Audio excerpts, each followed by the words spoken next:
well, we all know this, we've all been told this, but it's become a cliche because we kind of continually, it's not something that we practice. So we have to, as women, we advocate, Yes. we advocate, Yes. we advocate for everyone. Our kids, our brothers, our sisters, our parents, our husbands, but we forget to advocate for ourselves. And that's something that we need to work on as women. So I want you to just listen to my story and just know that advocacy is something that I've always done for myself. Growing up with grandparents who raised me, born for teenage parents, and people say, oh, parents for teenagers, whatever. And my grandmother told me that it was so important for you to be born that God sent you through teenagers. So from that moment on, I was, okay, I'm out the gate. So we fast forward to 2018. You guys remember 2018? Yeah. When everybody was outside with no masks, we were in the streets, we was in the malls, everybody had their hair done, buying them shoes. And we saw on the news where other countries were wearing masks. And we were like, that's them over there. We got this, right? And then we moved into a whole different type of situation where we started to notice the world was changing, but America, we're so arrogant. We don't ever think it's gonna be us. We don't ever think that. So we were living our best lives. So 2018, I was living my best life. I was overweight. And I went to the doctor and told her that I was gonna start exercising. And she was like, oh, okay. Well, she was overweight too, so, it's conversation. Just one of them things. But the doctor was excited, and I was excited too. So I thought we were going on this journey together. We didn't. Anyway, I started complaining to her about having stomach pains. And she was just like, well, do you think it's indigestion? And I was like, excuse me? No. So as I started to exercise, I changed my diet. I started taking things out of my diet. So at the end of 2018, she says, well, without these pains, and I was going back every 3 months. I was dropping weight, really fast, like I was one of the people on the videos, and that wasn't my story. I walked, that's all I did. I was too overweight to do anything else, so I just walked. So at the end of 2018, she says, you know what? You have an ulcer. That's what you're describing to me. So, being aware that my stomach's hurting, not around food, just sometimes when I eat, sometimes when I wouldn't, I'd be sitting there and my stomach was hurting. So she prescribed me this medication. So I'm taking the medicine, I'm working out, I'm flying, going everywhere for work. My stomach still hasn't stopped hurting. Now I've grown a tolerance to the pain. And that's what we do.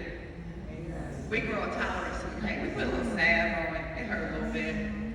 Like them shoes we like to wear. 10-minute shoes. Okay. Y'all with me now? Okay. So then, again, this is end of 2018. So I'm still, living my best life. I'm celebrating 2019, the beginning of 2019. All I kept telling my friends is, I'm turning 50. We get ready to turn up. It's halftime of my life. I don't know how much longer after 50, but we get ready to do it all. I had a trip scheduled every 3 months. And I did that. I did that. All of it. Okay, whatever you're thinking in your head, yeah, I did that too. But my pain persisted. And I remember going on a trip for work. I'll never forget it. I went to King of Prussia. And for anybody in technology, SAP is it's like the mecca for technology. So I got a chance to go up there. And I can freely say this, I was the only black person there. But I was happy to be in the room. I was in there taking pictures like a tourist. Like, oh, they don't ever believe I was here. So I got to the hotel the night before, and this lady says, who checked me in, she said, what's wrong? I said, what do you mean, what's wrong? I was profusely sweating. I was in pain, and I grew a tolerance. It's like I was hot. Okay, it's okay. Just got off the plane. So that night, I got to the room, and pain just persisted. I was balled up in a knot in the bed. Now, I'm supposed to present the next time at SAP when I got there.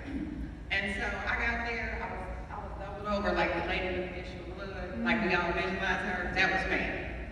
I had on good shoes, I had on a good suit, I had on a good wig, and I was sweating.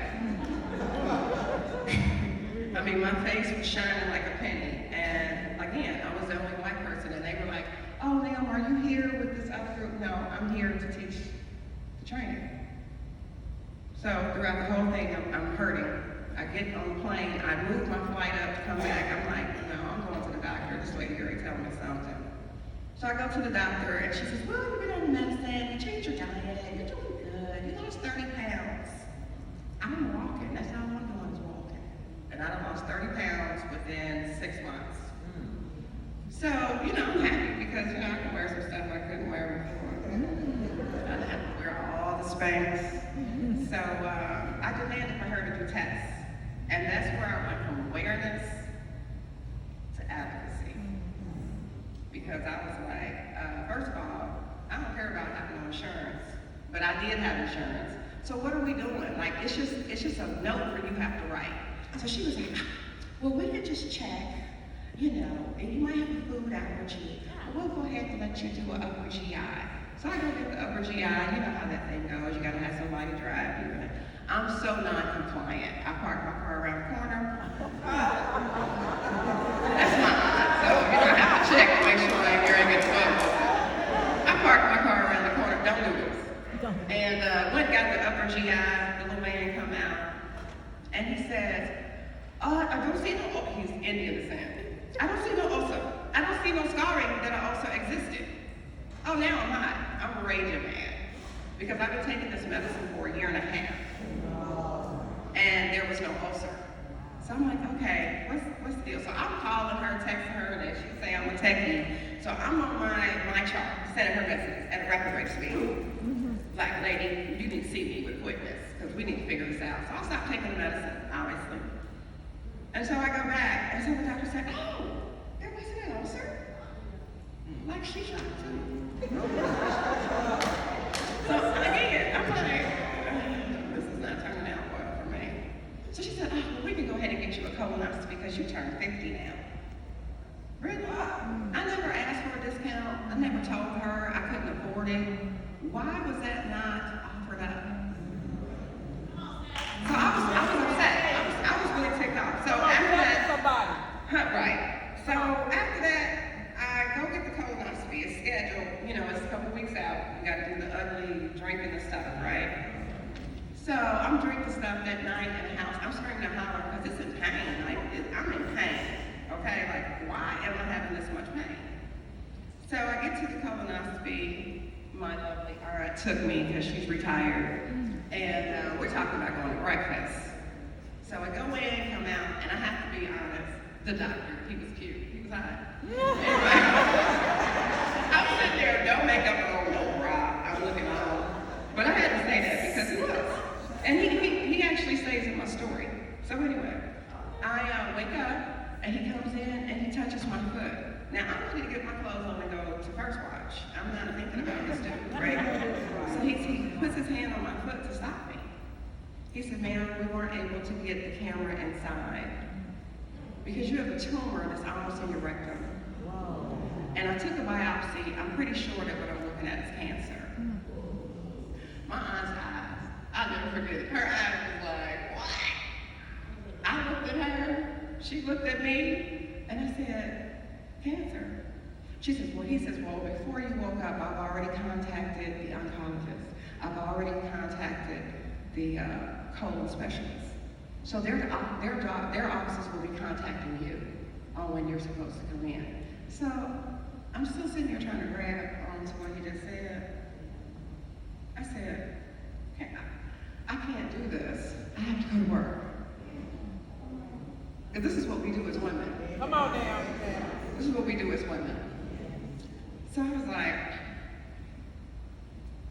we left, the car was quiet. He told me he needed me to go to the hospital at that moment to go up and get a CT scan. Now I read articles, but I didn't really know what this thing was. So I went up there, drank the stuff, warmed your belly up, they take all these pictures. While this is how I knew the temperature changed and the fear started. Nobody talked to me. When they ran the test, they didn't say anything. Because they're not supposed to, that's their job, I get it. But I'm sitting there like looking for Samantha. I'm gonna feel like, you see something? Lady said not a word. She was just like, she was mute. She didn't hear me.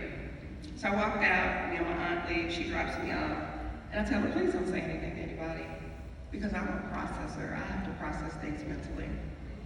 And so, all the time, I thought this was maybe diverticulitis, maybe colitis. Cancer never entered my mind. And that's the Sky God's truth. It just didn't. So now that was Tuesday. So Wednesday, I get up, I go to work. I have all my meetings. I told my boss, I was like, I'm not gonna be here tomorrow. I got some more doctor appointments I have to go to. Didn't say a word to him. Went home. I screamed. I cried. I was mad. I didn't tell anybody. And it just, I broke a glass. I did do that. And I couldn't sleep that night, obviously.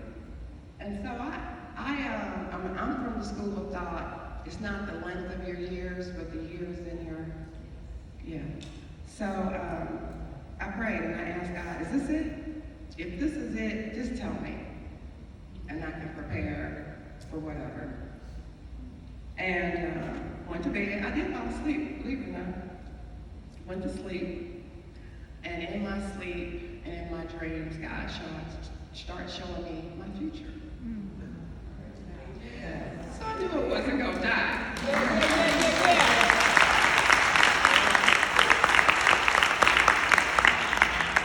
So Wednesday, the same day, that night I went to Bible study. Didn't say a word to nobody. I couldn't even put my name and cancer in the same sentence. I just was not accepting it. And so the doctor's office is definitely calling me, and they told me to be there Thursday. And I was like, dang, that's kind of quick.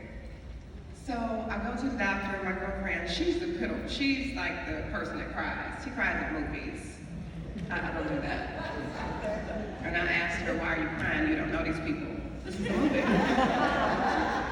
So she goes with me to the doctor. So you know how that turned out. So I go to the doctor, I'm in there, sit down, the guy walks in, never seen this man in my life. These two nurses come in, they look like they work for Hilda House of Pain, because they was big. Each one of them was big. Thinking like, are we gonna have a fight? Okay, what are we doing? So she has tissues with her, and I'm like giving them to my friend, because she crying before the man even start talking. She's like, what am I gonna do with her?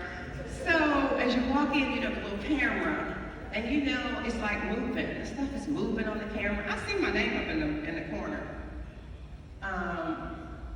And it reminds you of watching like a hurricane. When they show it in all the colors, that's how the inside of that thing was looking. And I was like, that ain't got nothing to do with me. So he came in, introduced himself, he sat down and he brought his chair over to me in my personal space. A doctor.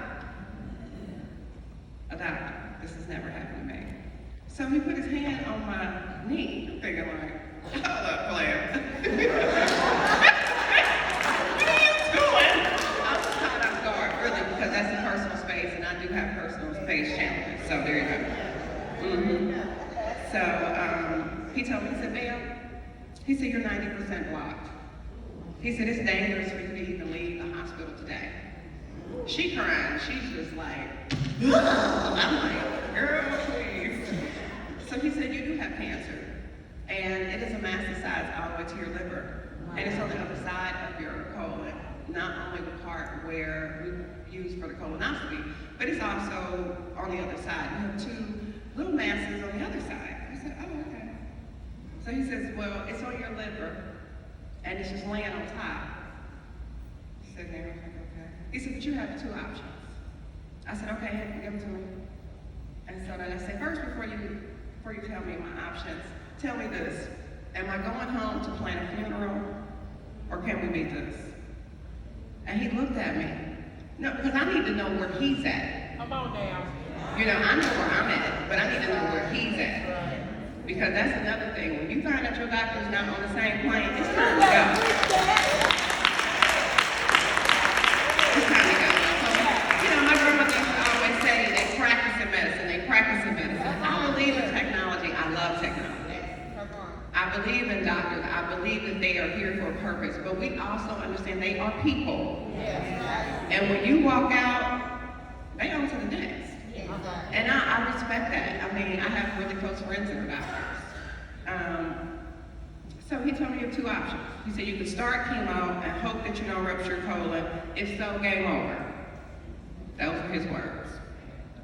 He said, or you can get an ostomy bag and start chemo, and then we let the tumor shrink, and then we'll do surgery. And I said, okay. So I said, well, how quickly can we do the surgery? Because obviously I'm gonna get the ostomy bag. Not the kind of bag I was looking for, ladies.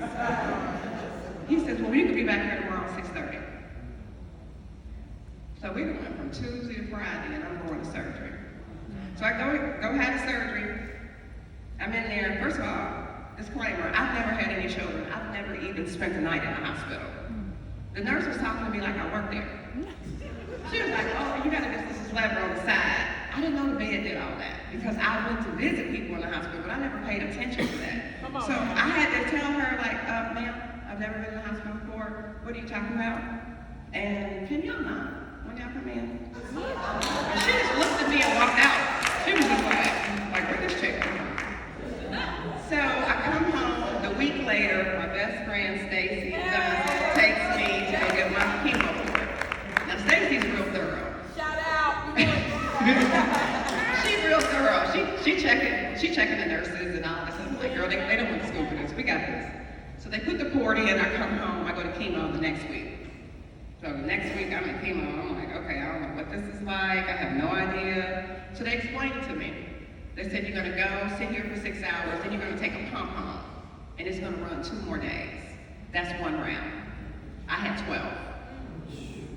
So I'm like, okay, you know, after the first one, it was like a really bad flu that just wouldn't go away. And I had this ostomy bag. They were sending a nurse to my house to make sure it wasn't infected. That nurse and I'm telling you, I liked that lady so much, I was like, girl, I'm so glad you're here. Because I can't get this bag to stay on, I'm in pain. I mean, I just had surgery. And we were in the pandemic. By this time, it's March. We were on pandemic. Nobody can come. I don't even want nobody to come. It's all bad right now. And everybody was trying to understand our new reality. So even when I went to the doctor to get chemo, I had to have a mask, I had on gloves, I had an ostomy bag, I had on glasses, and a hat. I looked like I was like a burglar. But this is what the requirement was. So the first time I went, it was just mind-blowing because it's almost like you're sitting in a, it's just mind-blowing. You're sitting there, everybody's at different levels of their treatment. So you see everything. And so I'm just like, this is not gonna be me, is what I kept saying. So the 4th round, I go to the oncologist. I told her, I said, look, I quit. I don't wanna do this no more. You need to fire up the surgery. Because I can't do this no more. I'm crawling to the bathroom. All of my molars in my mouth in the back have fallen out. I had canker sores in my mouth. When I urinated, it burned. So I took a bottle of water to the bathroom, poured it so that I can urinate. I was a mess. The bag wouldn't stay on. You know, I couldn't eat nothing cold. It was just horrible. There's no other way to put it. So he was like, well, you know why we're doing this? We want you to do 8 rounds before we do the surgery. I said, first of all, we ain't doing nothing. I said, aren't I a part of this medical team? And he said, yes. I said, well, I'm quarterbacking this. Let's fire the surgery up. So he leaves out. Of course, he's an oncologist. He's, great at what he does. His affect is flat. I was like, I don't know what that means when he walked out, if he's doing something or not. So he comes back in, he said, we need to do genetic testing. I said, okay, whatever. That's fine. He said, well, we need to get everybody on board, all the doctors. I said, okay. So 2 weeks later, they did a genetic test, and they come to find out I had Lynch syndrome, which predisposes you to reproductive cancers. I was like, what? I don't know nothing about this. So I'm calling mine. I'm like, do y'all got this? See, that's another thing about us. We don't talk. Those secrets we die with. We find out when somebody get mental illness that Uncle Pete stayed in the room. Nobody knew that he had schizophrenia. And it never gets dealt with. It never gets dealt with. So, get to the surgery, April. We're April 19th, we get to the surgery. He says, well, this is what we're gonna do. And this was all on telehealth because at this time, we're in the pandemic. So I got the liver doctor, the colon doctor, the cardiologist, the oncologist, and the gynecologist. I said, so what are y'all getting ready to do? So basically they said, since you're 90%, we're gonna remove 90% of your colon. We're gonna take half of your liver. We're gonna give you a complete hysterectomy. Did you hear Tony talking that at all? So I said, really? And I said, this is what we feel is gonna give you most longevity. I said, okay. All right. So the next day, maybe about a week and a half later, I have surgery, 9 hours. Now we in the pandemic. So pastor, friend, everybody they on the text message. So my cousin in Houston, bless her heart, she had them call her every hour to tell them what she was doing, what they were doing. So I was just like, okay, so I had all my directives ready, if I don't make it up out of this, just take all my stuff to Salvation Army, I'll give it to Goodwill, they'll sell it. And I had a directive for my dog, because I had just bought a dog. So that's what I did. So after the surgery, I woke up in a hot flash. I didn't know what that was. The lady said, oh, she has a temperature, The doctor said, no, she's in a hot flash, she's okay. My Lord. So, okay. So I go back up to my room, and I'm there for a week. Pandemic, right? No visitors, so quiet. You could hear a rat piss on cotton, it was so quiet. That same night, this lady comes in, and she says, and I don't say lady, she was a nurse. She came in, she said, hey, you gotta get up and go walking. Because this is what you have to do to keep the pneumonia from setting in. And I understood her rationale, but I said, do you realize that they have just tore me open to appetite? I'm not moving. You gonna call the doctor? Well, the doctor said, I said, well, tell him I said, I ain't going nowhere. I'm not walking today. I mean, I'm still trying to figure out my new reality, right? So, I say all this to say that the advocacy part of me pushed for the test. If I didn't push for the test, I wouldn't be here. Okay? The awareness that we have to do as women is to check ourselves and check each other. So I don't like getting the mammogram. We call it the ta-ta twister. I don't like it. But I don't want anything growing inside of me that's the situation. So after the surgery, the doctors come in. You know how they come in one at a time. The oncologist, Indian guy, so nice. He says, the surgery went well. I said, did you take the whole Easter basket? He said, the whole thing, Stephanie, the whole thing. And I said, okay. I said, so, he said, everything went well. He said, your vitals were good. He said, but now you have to do 8 more rounds of chemo. So I was like, okay, whatever. But by this time, the bag is coming. So I'm feeling better about that, right? I didn't know nothing about this hysterectomy thing, guys. Hallelujah. So I went home. Of course, I live alone. I get home after the hysterectomy, and I can't sit on my couch. I can't bend. I'm like, what? I thought they fixed up there somewhere, but it was down here somewhere. So I was just trying to figure this whole thing out. So from April to the end of September, I was in chemo every 2 weeks. And after I got finished, well, after the second or third time after me going back after the surgery, I said, can y'all just put me to sleep? Because I can't do this. I can't do this.